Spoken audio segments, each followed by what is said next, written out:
होतं, आमचं ठरलं होतं मोहनराव भागवतजी गेले आंघोळीला की त्यांच्या पाठोपाठ आपण आपला शाही स्नानाचा कार्यक्रम करायचा. पण भागवत साहेबच गेले नाहीत. बाकी मग काय देवेंद्रजी गेले किंवा एकनाथ शिंदे गेले, ह्यांच्या मागे आम्ही जायचं. आमच्यासाठी मोहनराव भागवत हे आदर्श पुरुष आहे हिंदुत्वाचे. आणि मी माझ्या संपूर्ण आयुष्यामध्ये हेगडेवारजी असतील किंवा गोळवळकर गुरुजी असतील, बाळासाहेब देवरतजी असतील, रज्जू भैया असतील, सुदर्शनजी असतील, यापैकी कोणालाही कुंभच्या सोहळ्यात जाऊन स्नान करतानाचे छायाचित्र आम्हाला आढळले नाहीत. मी पाहत होतो की आम्ही कशा प्रकारे कुंभमध्ये सहभागी व्हावं, म्हणून मी काही जुना इतिहास चालण्याचा प्रयत्न केला. म्हणजे कुछ मिला नाही, मला काय सापडलं नाही. त्याच्यामुळे म्हटलं या वेळा जोपर्यंत मोहनराव भागवत आदरणीय सरसंघ चालक हे प्रयाग तीर्थी जात नाहीत आणि कुंभस्नान करत नाहीत, तोपर्यंत आपण थांबलो पाहिजे.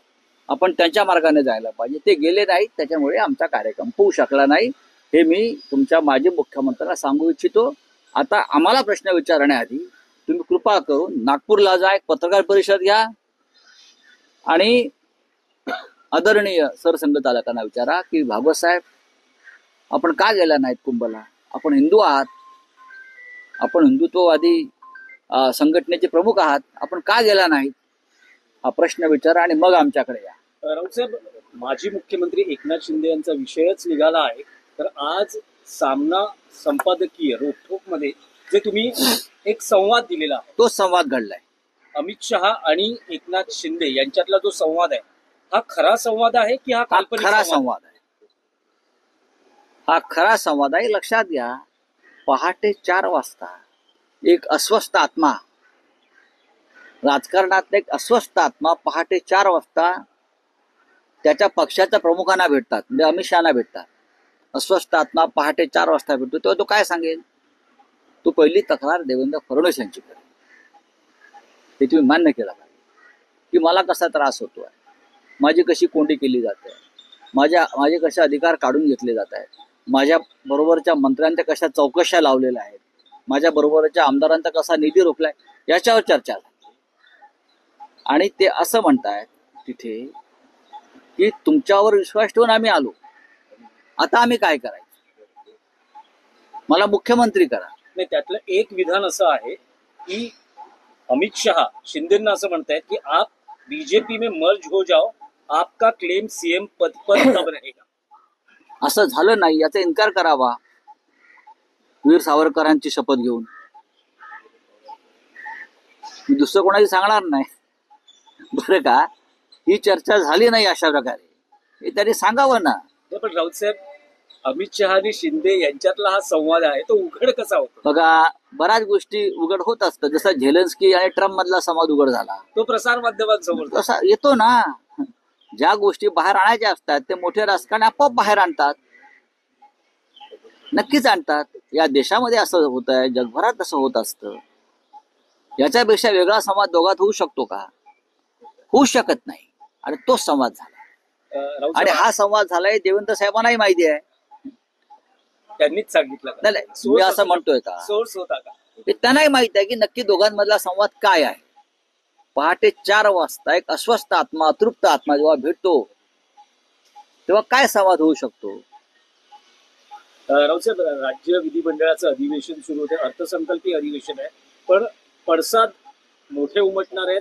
धनंजय मुंडेंचा राजीनामा, राजीनामा, स्वारगेट बलात्कार प्रकरण, सरकारला घेरण्याची भ्रष्टाचाराची प्रकरण येतात. आजच 3,500 कोटीचं आरोग्य खात्याचं जुना सगळा व्यवहाराला स्थगिती दिलेली आहे देवेंद्र फडणवीस यांनी. तानाजी सावंत जे लाडके आरोग्यमंत्री होते आणि ज्यांनी उद्धव ठाकरे साहेबांचे सरकार पाडण्यासाठी 4,000 बैठका घेतल्या होत्या, बरं का, त्यांना बहुतेक लादीवर बसवायचं काम चाललेलं दिसतंय चटईवर. बघू आपण. आज ठाण्यामध्ये आम्ही जातोय सर्व नेते. साधारण 5 वाजता आम्ही ठाण्याच्या वेशीवर पोहोचू, सगळे शिवसेनेचे प्रमुख नेते. ठाण्यामध्ये आमचा कार्यकर्त्यांशी संवाद आहे. 4 वाजता सर्व नेते इथे जमणार आहेत या इथे, आणि इथून आम्ही ठाण्याकडे कूच करू.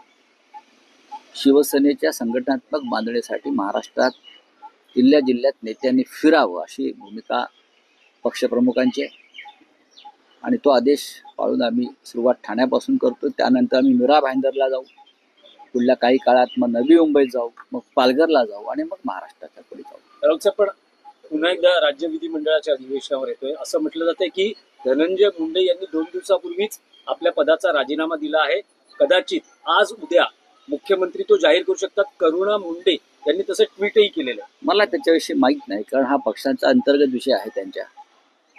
राजीनामा तर द्यावाच लागेल, कारण त्यांच्या जवळच्या माणसाला संतोष देशमुख खून प्रकरणातलं सूत्रधार, मुख्य मास्टर माइंड असल्याचं आरोपपत्रात सांगण्यात आलेलं आहे.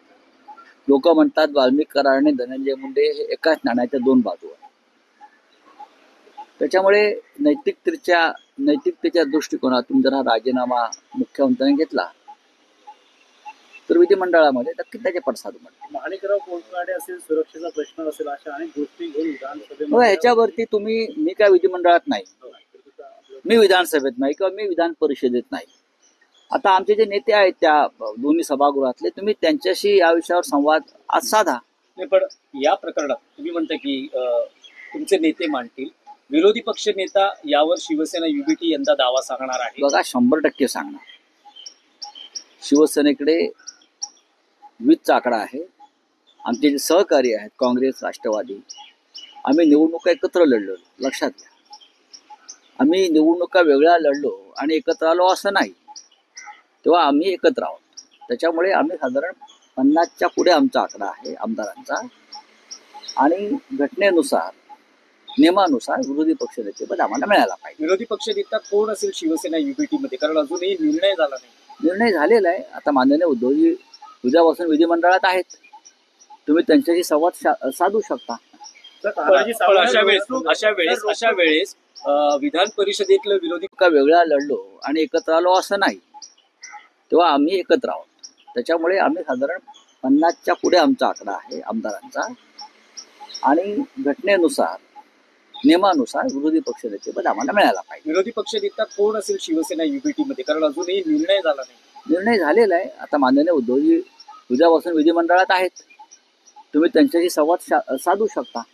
पण अशा वेळेस विधान परिषदेतलं विरोधी पक्ष नेतेपद काँग्रेसकडे जाऊ शकतं. बघा, हे मी आता कसं काय तुम्हाला सांग, त्याच्यावरती मी कसं काय मत व्यक्त करू?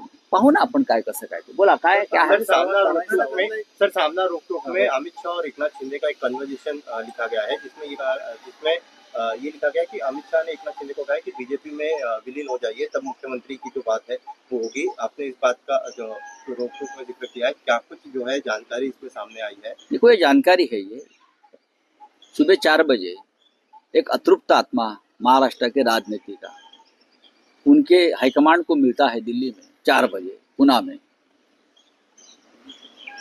वो क्यों मिलता है? सबसे पहले मुख्यमंत्री देवेंद्र फडणवीस के बारे में उनकी कुछ शिकायतें, कि कैसे मुझे दबाया जा रहा है, कैसे मेरे लोगों को तंग किया जा रहा है, कैसे मेरे लोगों की जांच की जा रही है. और आपने मुझे कहा था कि मुझे मुख्यमंत्री बनाएंगे, चुनाव के बाद भी आपने मुख्यमंत्री बनाया नहीं. तो अमित शाह जी उनको जरूर कहेंगे कि भाई अभी हमारे 125 से ज़्यादा MLA तो आपको कैसे बनाएंगे. अगर आपको मुख्यमंत्री बनने का आपका क्लेम करना है, अब बाहर की कोई पार्टी का मुख्यमंत्री नहीं बनेगा, इतना हमारे पास बहुमत है. तो आपको पार्टी में मर्ज होना, आपकी जो पार्टी है वो मर्ज करो हमारे में, तो आपका क्लेम रहेगा. ये एक डायलॉग बाहर आया है. तो तानाजी सावंत 3200 करोड़ का एक और जो है टेंडर है, उसको खारिज कर दिया. एकनाथ शिंदे के जो है सहयोगी रहे हैं. देवेंद्र फडणवीस की जिस तरीके से एक्शन ले रहे हैं, उसके बाद ये सामने आ रहा है कि एकनाथ शिंदे की ओर से जितने भी इसके पहले टेंडर निकाले गए हैं, उनके सहयोगी की ओर से टेंडर निकाले गए, उसको कहीं ना कहीं खारिज. देखिए, बात टेंडर की नहीं है. मनमुटाव 2-2.5 साल में पूरे महाराष्ट्र को इस तरह से लूटा था. तो अगर आप देखेंगे तो आप आश्चर्य में पड़ जाएंगे. इतना भ्रष्टाचार इस राज्य में कभी नहीं हुआ था. ब्रिटिशों ने 150 साल में नहीं लूटा था, उतना 2 साल में लूट लिया. पूरा खजाना खाली कर दिया, कॉन्ट्रैक्टर के खिस्से खाली कर दिए, जेब खाली कर दी. तो अगर मुख्यमंत्री देवेंद्र फडणवीस साफ सफाई की मुहिम कर रहे हैं तो उनका स्वागत करना चाहिए. चलो, थैंक यू.